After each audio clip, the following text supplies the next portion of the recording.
दोस्तों नमस्कार, आदाब, सत श्री अकाल। उर्मिलेश संवाद के इस कार्यक्रम में आपका बहुत बहुत स्वागत है। मैं हूं उर्मिलेश। दोस्तों, भारत पाकिस्तान के बीच जो कुछ हुआ और हमारे प्रधानमंत्री नरेंद्र मोदी ने सीज फायर के करीब 51 घंटे बाद पिछले सोमवार को जो राष्ट्र के नाम संदेश दिया, उसमें बहुत सारी चीजें अब सामने आ चुकी हैं और जिस तरह के समीकरण उभर रहे हैं उसके बारे में आज मैं कुछ महत्वपूर्ण सवाल, कुछ महत्वपूर्ण पहलुओं की तरफ आपका ध्यान आकृष्ट करना चाहता हूं। सबसे पहली बात तो ये कि ये तो निश्चित कहा जा सकता है कि ऑपरेशन सिंदूर का जो पहला कदम था, आतंकवादियों के जो ढांचे थे उन पर हमले का, उसमें वो जो एक्शन था उसको माना गया। जो स्ट्रेटेजिक अफेयर्स के एक्सपर्ट हैं तमाम देशों में, दुनिया में, उन्होंने भी माना कि वो एक महत्वपूर्ण कार्रवाई थी, एक उसमें सक्सेस भी मिली, इसमें कोई दो राय नहीं भारत को। लेकिन बाद के दिनों में युद्ध की स्थिति जो पैदा हुई, अगर वहीं पर सीमित रहता सारा का सारा मामला, तो ये कहा जा सकता था कि बहुत अचीवमेंट है, बहुत बड़ी एक कामयाबी है। लेकिन बाद में जो फैलती गई चीजें और दोनों तरफ से वार प्रतिवार चलते रहे, उससे निश्चित रूप से स्थितियों में एक बदलाव आया और फिर सीज फायर की नौबत पैदा हुई। बहुत सारे लोग आज सवाल उठा रहे हैं कि उस समय तो सरकार कह रही थी, सरकार के मंत्री कह रहे थे, उसके समर्थक कह रहे थे कि इस बार आर पार की लड़ाई हो जानी चाहिए। ये आर पार की लड़ाई वाजपेयी जी के दौरान भी इसका खूब जिक्र किया जाता था। उस लड़ाई के दौरान जिसको मैंने एक रिपोर्टर के तौर पे युद्ध स्थल में जाकर कवर किया था, जी हाँ, मैं करगिल की बात कर रहा हूँ। करगिल की लड़ाई में भी होता था आर पार हो जाना चाहिए। तो ये आर पार जो सोचते थे लोग कि इस बार तो बिल्कुल पीओके को जीत लेना है, पाकिस्तान अधिकृत कश्मीर को भारत में मिला लेना है। कुछ लोग कह रहे थे कि बिल्कुल अब झंडा गाड़ देना है। और जो गोदी मीडिया जिसको भारत में कहा जाता है, मैं टीवी पुरम कहता हूं, वो कह रहा था कि इस्लामाबाद पहुंच गए हैं। कुछ ने तो ये भी डिक्लेयर कर दिया था कि इस्लामाबाद टेक ओवर हो गया है। कुछ लोग कह रहे थे कि कराची जो पोर्ट है वो तो बिल्कुल खत्म है, अब उसको हम लोगों ने कब्जा कर लिया है। कुछ लोग कह रहे थे कि रावलपिंडी का जो मुख्यालय है उसकी हालत भी खराब है। कई कई शहरों में पाकिस्तान के बिल्कुल कब्जे की स्थिति बताई जा रही थी। तो युद्ध में बहुत सारी चीजें झूठ कही जाती हैं अपने अपने मुल्कों की तरफ से। मीडिया भी बहुत सारी झूठी खबरें दिखाता है, ये तो पूरी दुनिया में होता है। लेकिन इस तरह का झूठ बोला जाएगा ये भारत में पहली बार देखा गया। और पाकिस्तान में भी वही स्थिति थी। पाकिस्तान के मीडिया ने भी पटना पोर्ट पर कब्जा करा दिया था अपना। और पटना सी पोर्ट, आप सोचिए, पटना में समंदर नहीं है लेकिन वहां भी सी पोर्ट, किसी किसी टेलीविजन या किसी सोशल मीडिया के प्लेटफॉर्म ने ऐसा कहा था। एनीवे, हम उस पर नहीं जाएंगे। लेकिन मैं कुछ सीरियस बातें आपके सामने रखना चाहता हूं कि दोस्तों, ये जो एक प्रधानमंत्री जी ने अपने भाषण में भी उसको कहा कि ये एक न्यू नॉर्मल हमने स्थापित किया है ऑपरेशन सिंदूर के मातहत। हमने नए मानदंड बनाए हैं। वो क्या मानदंड है, अगर आप देखिए तो उनके भाषण में ही वो चीजें मौजूद हैं। लेकिन वो जो चीजें मौजूद हैं उसके पहले प्रधानमंत्री ने जो सीज फायर के बारे में बताया कि पाकिस्तान के डीजीएमओ ने, director general of military operation, उन्होंने 10 मई को संपर्क किया हमारे director general of military operation से। और ये मोदी जी के अलावा भारत सरकार के जितने बड़े उच्चाधिकारी हैं, खासकर सैन्य मामलों के, विदेश मंत्रालय के, सबने जो डिटेल दिए हैं उसके आधार पर मैं कह रहा हूं कि 3:30 बजे का टाइम बताया गया जब वहां के डीजीएमओ ने संपर्क हमारे डीजीएमओ से किया और 5 बजते बजते सीज फायर डिक्लेयर हो गया। यानी आर्मी का एक अफसर पाकिस्तान का वो संपर्क करता है और भारत का डीजीएमओ अपनी सरकार को कन्वे करता है और 1.5 घंटे के अंदर जो है सीज फायर हो जाता है। तो 7 तारीख से जो कार्रवाई शुरू हुई वो 10 तारीख को 3:30 बजे से उसका समापन शुरू हो गया और 5 बजे बिल्कुल उसका क्लाइमेक्स पर पहुंच गया, यानी समापन। ये जो नाटकीय समापन है वह अपने आप में बहुत रहस्यमय है और यहीं पर डोनाल्ड ट्रंप उतरते हैं। डोनाल्ड ट्रंप की प्रेजेंस यहीं से शुरू हो जाती है। कोई उनकी बातों को पसंद करे ना करे वो अलग बात है, लेकिन एक जर्नलिस्ट के तौर पे मैं ये कह रहा हूं कि भाई अगर डोनाल्ड ट्रंप कहते हैं कि मैंने मध्यस्थता की, मैंने सीज फायर करवाया और मैंने इस आधार पर करवाया, मैंने कहा दोनों देशों को कहा कि भाई आप बंद कर दो नहीं तो हम व्यापार बंद कर देंगे, अगर लड़ाई बंद नहीं करोगे तो हम तुम्हारे साथ व्यापार नहीं करेंगे, और अगर लड़ाई बंद कर दोगे तो हम खूब व्यापार करेंगे, यानी आपको खूब फायदा पहुंचाएंगे। और याद रखिए उसी लड़ाई के दरमियान पाकिस्तान को जो पेंडिंग था आईएमएफ से जो सहायता, वो आईएमएफ से उसको पैसा भी मिल गया, भारत ने अब्सटेन किया उस पर। तो ये सब चलता रहा पर्दे के पीछे से। तो युद्ध कोई ऐसी स्थिति नहीं है दुनिया भर में जो एक तरफा जो दिखाई देता है केवल उसी पर यकीन करें। जो पर्दे के पीछे होता है उसको समझना भी देश के लिए, समाज के लिए और अपने बाल बच्चों और अपने पूरी पीढ़ियों के भविष्य के लिए बहुत जरूरी है। तो दोस्तों उस समय प्रधानमंत्री जी ने कहा कि अब न्यू नॉर्मल हम स्थापित कर रहे हैं। सवाल इस बात का नहीं है कि न्यू नॉर्मल स्थापित हुआ है कि नहीं हुआ है, लेकिन जो बात कही गई कि भाई अगर पाकिस्तान की तरफ से भविष्य में कोई भी दुस्साहस किया जाता है, सैन्य दुस्साहस, और दूसरी तरफ सैन्य दुस्साहस तो पाकिस्तान की तरफ से, लेकिन कोई आतंकी भी अगर हमला होता है तो ऑपरेशन सिंदूर के तहत भारत जो है अविलंब कार्रवाई करेगा। और कार्रवाई किस पर करेगा? आतंकी संगठनों पर और उनको संरक्षण देने वाले या उनको प्रोटेक्ट करने वाले या उनको किसी भी तरह से सहयोग करने वालों पर। इसका मतलब कि एक अगर आतंकी हमला हुआ नहीं कि भारत तुरंत पाकिस्तान पर चढ़ाई कर देगा।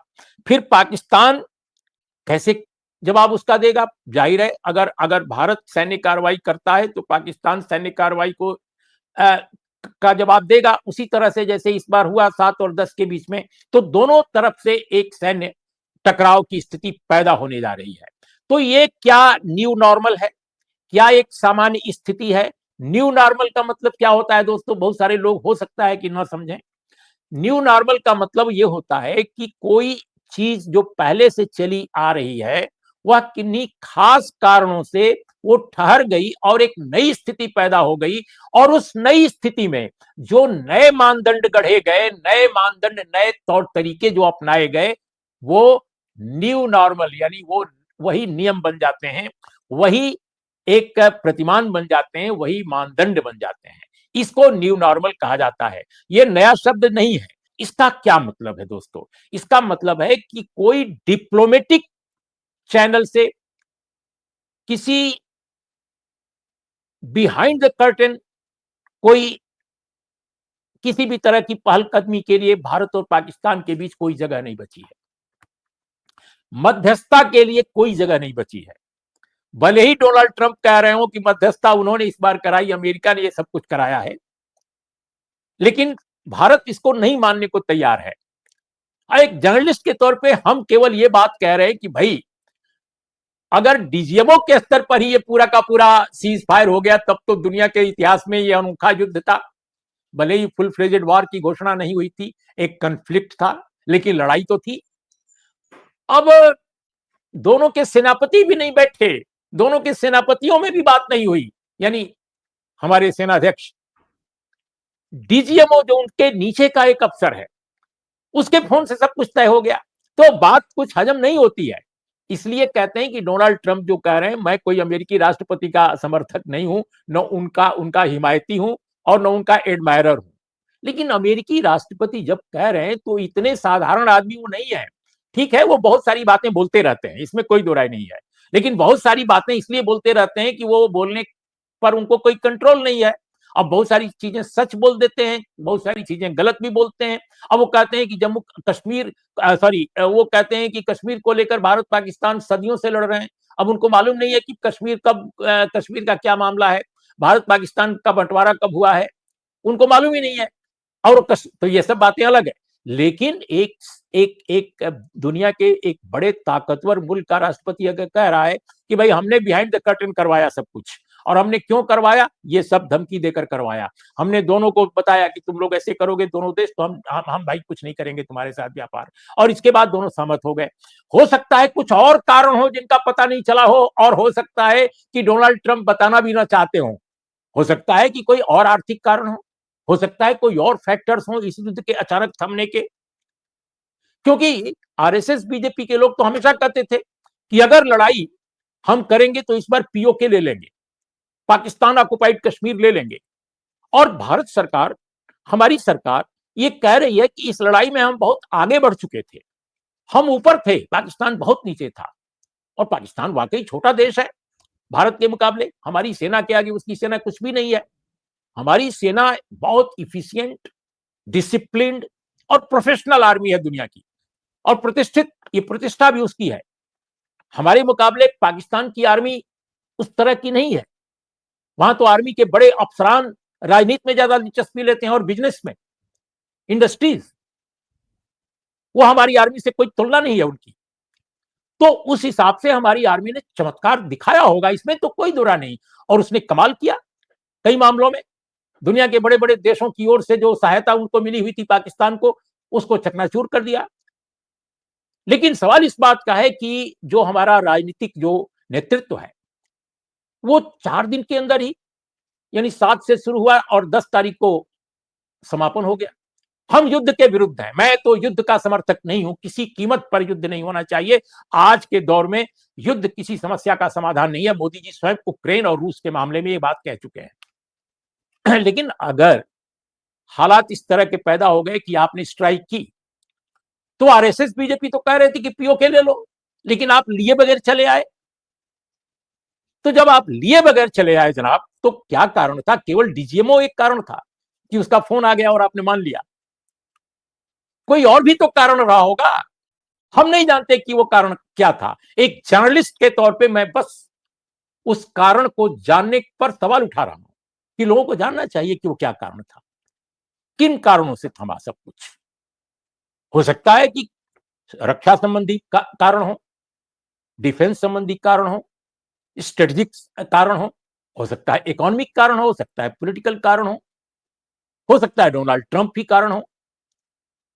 हम नहीं जानते इन चीजों को, और आमतौर पे युद्धों के बारे में कोई भी सरकारें इस तरह की चीजों को जाहिर नहीं करती हैं।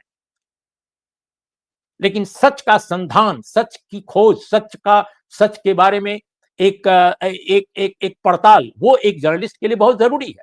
और इसीलिए मैं आपके सामने ये सवाल उठा रहा हूं कि अचानक एक फोन आया और युद्ध बंद, ऐसा कैसे हो सकता है? कुछ और भी तो कारण होंगे।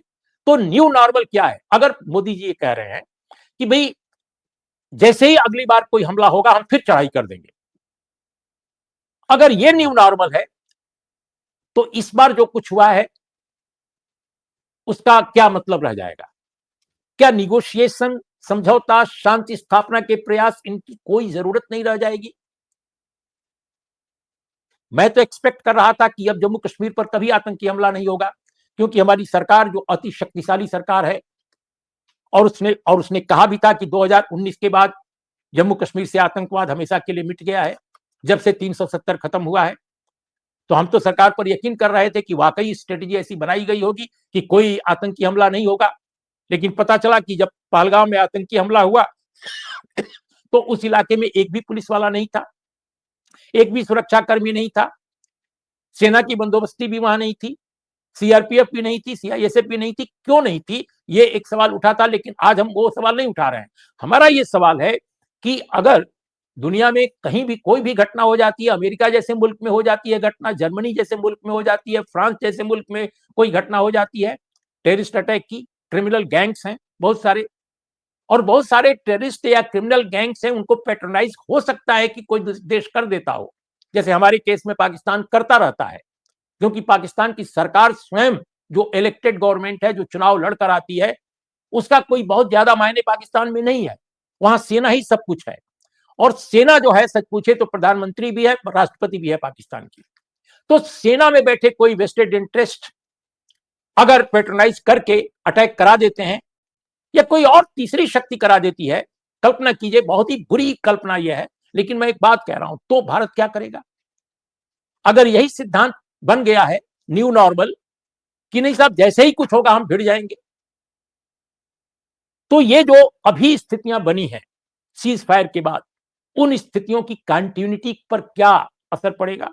क्या वो चीजें बनी रहेंगी? एक बहुत बड़ा सवाल ये उठा है। और मैं यहीं पर ये कहना चाहता हूं कि ये केवल अब इस बार की कॉन्फ्लिक्ट से ये साफ हो गया कि भारत और पाकिस्तान अब आगे भविष्य में कभी लड़ेंगे तो वो सरहदी इलाकों में केवल नहीं लड़ेंगे। आपने देखा है ना, भारत पाकिस्तान के बीच जितनी लड़ाइयां हुई हैं, सब उन इलाकों में हुई हैं जहां जहां के मुद्दे पर लड़ाई छिड़ी। ईस्ट पाकिस्तान में उस समय ईस्ट पाकिस्तान कहलाता था, बांग्लादेश बन गया, उधर लड़ाई हुई, उसके आसपास के इलाके प्रभावित हुए। जब इधर हुई तो जम्मू कश्मीर के इलाके प्रभावित होते थे, पंजाब का इलाका प्रभावित होता था। ये पहली बार है, करगिल में जब घुसपैठ हुई तो करगिल का इलाका प्रभावित था, लेकिन फिरोजपुर तो नहीं था, सिरसा तो नहीं था, जालंधर अंबाला तो नहीं था। ये मैं ये सवाल उठाना चाहता हूं, ये पहली बार भारत पाकिस्तान के बीच ऐसा कॉन्फ्लिक्ट हुआ है कि मामला कहीं का था और मामला कहीं चला गया। दोनों मुल्कों ने एक दूसरे देशों के अलग अलग हलकों में स्ट्राइक किया। 7 के बाद की बात बता रहा हूं। भारत ने तो वाकई जो टेररिस्ट ढांचे थे, जो माना जाता है कि आतंकवाद के जो गढ़ हैं, उन पर अटैक पहले किया। लेकिन बाद में जब ये पाकिस्तानियों ने उसका कार्रवाई की, तो फिर वो कार्रवाई इधर उधर भी की गई। पुंछ में बहुत लोग मारे गए और उड़ी में भी चली गई उसकी आग, वहां भी स्थितियां खराब हुई। लेकिन फिर इसके बाद दूर दराज के इलाकों में भी गोलाबारी हुई। हमारे हरियाणा, पंजाब, राजस्थान, कई हल्के प्रभावित हुए अलग अलग जगहों पर। तो इसका क्या मतलब है? इसका मतलब कि कॉन्फ्लिक्ट जो इस बार की थी वो बहुत विस्तृत थी और भारत और पाकिस्तान के बीच ऐसी स्थिति कभी पैदा नहीं हुई थी पहले। तो इससे यह लगता है कि अगर भविष्य में कभी कोई दुर्भाग्यपूर्ण घटना अगर घट गई, जिसको मैं कभी नहीं चाहता कि घटे, दोनों देशों के लिए बहुत जरूरी है, आवाम के लिए, तो क्या होगा? क्या फिर जंग छिड़ जाएगी और जंग चलती रहेगी? फिर जंग कब खत्म होगी? कौन मध्यस्थता करेगा, नहीं करेगा? डीजीएमओ के फोन पर बंद होगी या नहीं बंद होगी लड़ाई? एक कई सवाल उठ रहे हैं। मुझे लगता है कि दोनों मुल्कों को चाहिए कि इस रीजन को, दक्षिण एशिया के इस रीजन को, भारतीय उपमहाद्वीप जिसे कहा जाता है, इसको शांति का स्थल बनाए रखें, क्योंकि शांति से ही समृद्धि का रास्ता शुरू होता है। अगर शांति नहीं है तो समृद्धि नहीं आ सकती। इतनी बेरोजगारी, इतनी बेहाली, भारत से भी ज्यादा पाकिस्तान की है बुरी स्थिति। और उस पर भी अगर हम युद्ध के प्रति अपना लगातार प्रेम प्रकट करते रहे तो हालात और खराब होंगे। इसलिए युद्ध कभी ना हो, इसका इंतजाम किया जाना बहुत जरूरी है। भारत की जनता, भारत के राष्ट्र राज्य के ये पक्ष में है कि अपने आसपास जो छोटे मुल्क हैं या जो सरहदी मुल्क हैं, उनके साथ अपने संबंधों को भारत इनिशिएटिव लेकर के, अपनी पहल लेकर के आगे बढ़ाए। अच्छी बात है कि हमारे प्रधानमंत्री ने ये कहा है कि ये सारे रिश्ते द्विपक्षीय हैं। अमेरिका या किसी भी, उन्होंने नाम नहीं लिया, लेकिन जो विदेश मंत्रालय है उसने तो नाम लिया, और वो कहते हैं कि किसी भी तरह की मध्यस्थता को भारत स्वीकार नहीं करेगा, जो उसकी विदेश नीति का हिस्सा रहा है, खासकर जम्मू कश्मीर के मामले में। वही स्थिति आज भी होनी चाहिए और भारत को पहलकदमी लेकर, इनिशिएटिव लेकर इस क्षेत्र को अपने पड़ोसियों के साथ लगातार बेहतर रिश्तों के लिए प्रयत्नशील होना चाहिए। और पाकिस्तान पर लगातार इस बात का दबाव डाला जाना चाहिए, उसकी सरकार पर, कि वो सेना पर, आवाम को भी महसूस हो कि भारत जो कह रहा है सही कह रहा है। और पाकिस्तान की जनता को जिस दिन महसूस होगा कि भारत जो कह रहा है सही है, उस दिन वो दबाव डालकर अपने यहां ऐसी सरकार भी इलेक्ट करेगी जो आर्मी को ये काम न करने दे जो आर्मी अब तक पाकिस्तान की करती रही है। वो है टेररिस्टों को पैट्रोनाइज करना।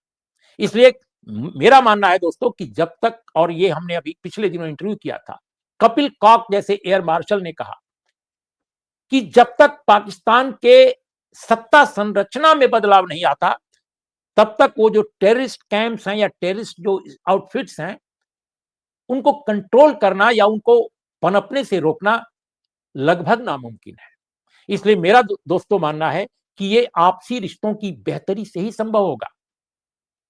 अगर संबंध निरंतर खराब रहेंगे तो वहां पाकिस्तान की आर्मी, जो एक डेमोक्रेटिक कंट्री जैसी आर्मी नहीं है, वो अनाप शनाप कुछ भी करने के लिए वो तैयार रहेगी। और जो पॉलिटिकल इनिशिएटिव है वो कर नहीं पाएंगे लोग जो पॉलिटिशियंस हैं, क्योंकि आर्मी के अधीन है वो। तो ये बहुत बड़ा एक प्रश्न है। संभालना केवल अपने को नहीं है, पाकिस्तान में भी लोकतंत्र की मजबूती जरूरी है, ताकि वो आतंकवाद से अपने को मुक्त करा सके।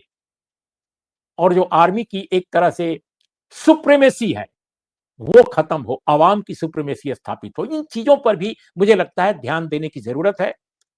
आपको ये मेरी बातें कैसी लगी जरूर सोचिएगा, क्योंकि भारत और पाकिस्तान में न जाने कितने युद्ध हो चुके अब तक, 4 तो याद है। लेकिन समस्या का समाधान नहीं हुआ। समस्या का समाधान दोस्तों तब तक नहीं होगा जब तक हम ये तय न कर लें कि इस इलाके में न तो टेररिस्ट हमले हम होने देंगे और न तो हम युद्ध होने देंगे। नमस्कार, आदाब, सत श्री अकाल।